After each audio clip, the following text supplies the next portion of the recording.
नमस्कार दोस्तों, सरजी क्लासेस में आपका स्वागत है।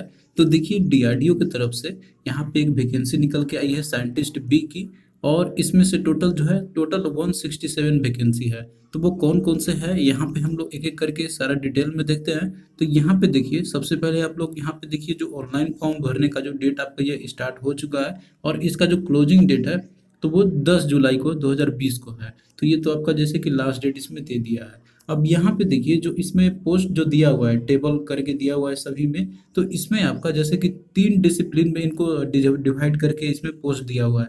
तो इसमें जो पार्ट 1 है जो कि आपका यही टेबल में दिया हुआ है, तो इसमें 3 डिसिप्लिन दिए हुए हैं और पार्ट 2 में 8 डिसिप्लिन के हैं और पार्ट 3 में 1 डिसिप्लिन के दिए गए हैं। तो उनका क्या क्या रिक्वायरमेंट है, उनके लिए क्या क्राइटेरिया रहेंगे, तो वो सारा चीज़ हम लोग एक एक करके देखते हैं। तो सबसे पहले जो टेबल 1 में आपका यहाँ जो दिया हुआ है, तो इसमें देखिए जो भी रिक्रूटमेंट जो प्रोसेस होगा इसमें, तो ये जो आपका रिक्रूटमेंट होगा तो वो आपके पास वैलिड गेट स्कोर होना चाहिए।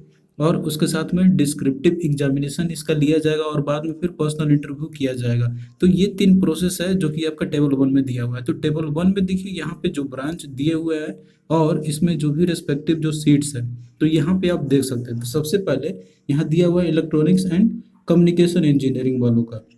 तो इसमें टोटल जो सीट्स है वो 37 सीट्स है। तो इसमें भी कैटेगरी वाइज डिवीजन है। यूआर के लिए 15 है, ईडब्ल्यूएस के लिए 4 है, ओबीसी कैंडिडेट के लिए 10 वैकेंसी है और बाकी और भी दिए हुए आपको यहाँ से देख सकते हैं। अब इसके लिए जो एसेंशियल क्वालिफिकेशन जो मांगा गया है इसमें, तो यहाँ पे आप देख सकते हैं सबसे पहले है इसमें आपका कि at least first class bachelor degree in engineering में आपका होना चाहिए, जो कि इलेक्ट्रॉनिक्स एंड कम्युनिकेशन इंजीनियरिंग में आपका होना चाहिए।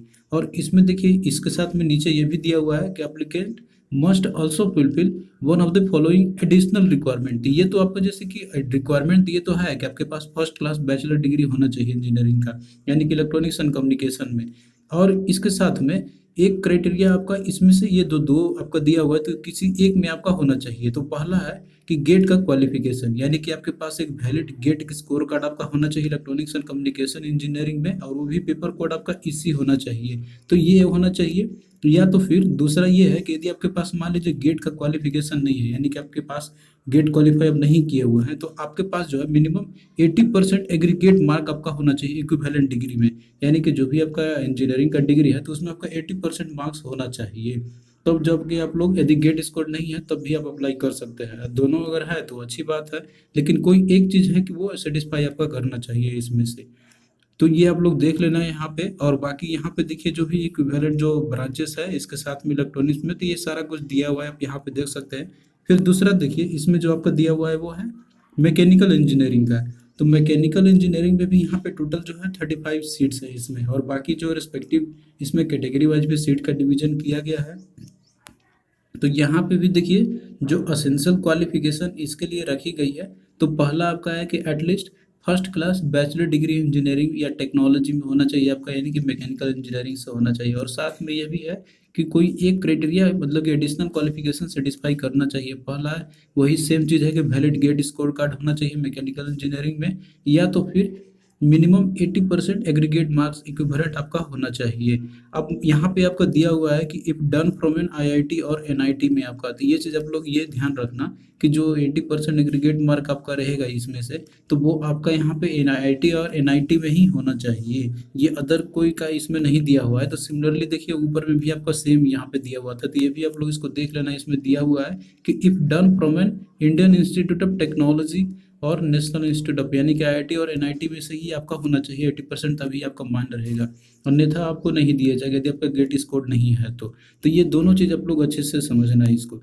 फिर उसके बाद देखिए अगला है इसमें कंप्यूटर साइंस एंड इंजीनियरिंग का। तो इसमें भी टोटल 31 वैकेंसी है, और इसका भी वही सेम क्राइटेरिया रखा गया है जो एजुकेशन क्वालिफिकेशन है, मतलब कि आपके रिस्पेक्टिव जो भी ब्रांचेस है उसी में आपका होना चाहिए, और साथ में गेट स्कोर कार्ड आपके पास होना चाहिए। और इधर आप लोग कम्बिनेशन में देख सकते हैं कि यदि इसके कम्बिनेशन में आपका कोई भी है तब भी आप अप्लाई कर सकते हैं इसको। फिर नेक्स्ट देखिए जो टेबल 2 है, मतलब कि जो पार्ट 2 वाला जो है इसमें, तो इसमें जो आपका मेंशन किया गया है, तो इसमें जो सिलेक्शन प्रोसेस होगा तो उसके लिए पहला है कि वैलिड गेट स्कोर कार्ड आपके पास होना चाहिए। और उसके बाद फिर पर्सनल इंटरव्यू लिया जाएगा। तो इसमें कोई डिस्क्रिप्टिव पेपर इसमें नहीं होगा, जैसा कि आपका उसमें पहले वाले में दिया हुआ था। तो पार्ट 2 में अब देखिए इसमें इलेक्ट्रिकल इंजीनियरिंग का है, तो इसमें टोटल 12 वैकेंसी है। और इसके लिए जो एसेंशियल क्वालिफिकेशन रखी गई है, तो वो फर्स्ट क्लास बैचलर डिग्री आपका होना चाहिए, इलेक्ट्रिकल इंजीनियरिंग में आपका होना चाहिए। और साथ में गेट क्वालिफिकेशन यानी कि वैलिड गेट स्कोर कार्ड आपका होना चाहिए। इसमें परसेंटेज वाला कोई क्राइटेरिया नहीं रखी गई है। फिर अगला देखिए मटेरियल साइंस इंजीनियरिंग या मेटलर्जिकल इंजीनियरिंग में से जो है आपका, तो इसमें टोटल 10 वैकेंसी है। तो इसमें जो एसेंशियल क्वालिफिकेशन वही सेम रखा गया है, फर्स्ट क्लास बैचलर डिग्री होना चाहिए आपका जो भी रिस्पेक्टिव ब्रांच है, और साथ में गेट स्कोर कार्ड का आपके पास वैलिड स्कोर होना चाहिए।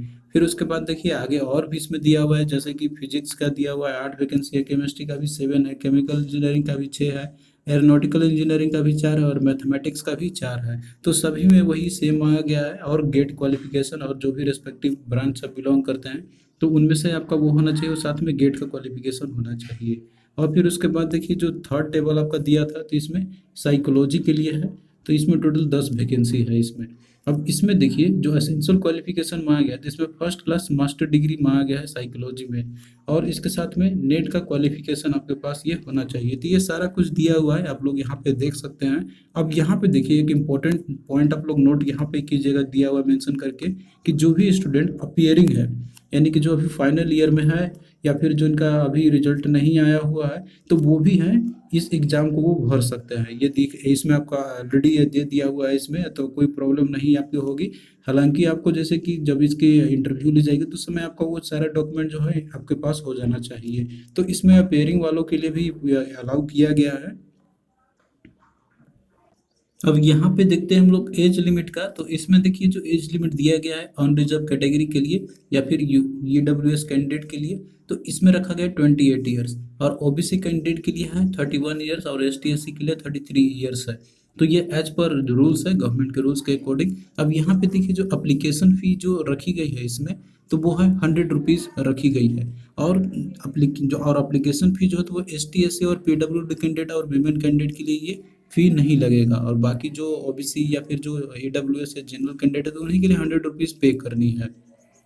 अब यहाँ पे देखिए जो स्क्रीनिंग या फिर जो शॉर्ट लिस्टिंग जो किया जाएगा कैंडिडेट का, तो इसमें देखिए जो डिसिप्लिन जो कि अंडर 1 पार्ट 1 में दिया था, जिसमें कि डिस्क्रिप्टिव पेपर जिनका लिया जाएगा, तो उनके लिए देखिए जो कैटेगरी 1 में था इसमें, कि जैसे इनका जो जो भी एलिजिबल कैंडिडेट होंगे, तो उनका जो सिलेक्शन जो किया जाएगा, तो वो डिस्क्रिप्टिव एग्जामिनेशन उनका लिया जाएगा। तो अब ये देखिए जो डिस्क्रिप्टिव एग्जाम जो रहेगा इसमें, तो वो वैलिड गेट स्कोर कार्ड के बेसिस पे रहेगा आपका, जो कि 1:25 का रेशियो रहेगा इसमें, subject to their gate score card, मतलब कि आपको 25% से नहीं, आपका इससे कम आपका नहीं होना चाहिए, इससे आपका ऊपर का ही होना चाहिए आपका शॉर्ट लिस्टेड कैंडिडेट का। और बाकी जो कैटेगरी 2 है, तो इसमें जितने भी एलिजिबल आईआईटी और एनआईटी से भी ग्रेजुएट जो भी होंगे, जिनका कि मिनिमम 80% एग्रीगेट मार्क होगा, तो उनको सीधा डिस्क्रिप्टिव एग्जामिनेशन के लिए बुलाया जाएगा।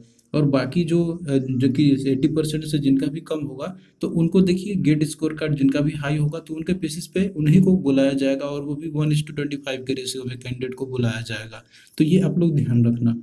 और तीसरा इसमें है कि कैंडिडेट जो भी डिस्क्रिप्टिव पेपर के लिए देखिए अपियर होंगे, तो उनको फिर फर्दर जो पर्सनल इंटरव्यू के लिए बुलाया जाएगा, तो वो 1:5 के रेशियो में बुलाया जाएगा। फिर उसके बाद जो है मेरिट तैयार की जाएगी। तो आई होप कि अब आपको सारा कुछ समझ में आ गया होगा। तो थैंक यू दोस्तों, यदि आपको और भी कोई डाउट रहता है तो आप लोग कमेंट करना। तो चलिए फिर मिलते हैं नेक्स्ट वीडियो में, तब तक के लिए बाय।